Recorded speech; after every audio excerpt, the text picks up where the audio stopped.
কিরে বল্টু, এত টেনশন কেন রে? কি হয়েছে? ল্যাদ খেয়ে শুয়ে আছিস? আরে ভেবেছিলাম সোমনাথ স্যারের ভিডিও দেখে আলো চ্যাপ্টারটা কমপ্লিট করে মাধ্যমিক পরীক্ষা দিতে যাব, কিন্তু সিলেবাস শেষ হতে হতে তো আমি নিজে শেষ হয়ে যাব।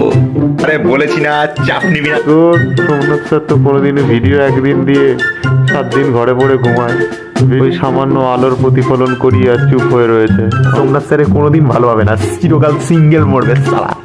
আরে চাপ নিস না, আজকের ভিডিও আসছে। হ্যাঁ কি বলিস? তাই আজকে ভিডিও? কি ভিডিও? আজকের ভিডিওতে delta is equal to I1 plus I2 minus A sir ঘোষণা করে দিয়েছে আগে ফেসবুকে। আর তার সাথে আর একটা কথা শুনে রাখ, আজকের ভিডিওতে পড়ানো হবে পারাম পারাম পারাম পারাম প্রতিসরাঙ্ক। Delta is equal to I1 plus I2 minus A, এটা তো খুব ইম্পর্টেন্ট প্রমাণ ভাই। হ্যাঁ, ওই জন্যই বলেছি চাপ নিবি না স্যার। আচ্ছা তাহলে আজকের ভিডিও ডেসক্রিপশন বক্সে একটা মক টেস্ট দেওয়া থাকবে রাসায়নিক গণনার উপর, ওটাও দিয়ে নিই। চলো দেখা যাক।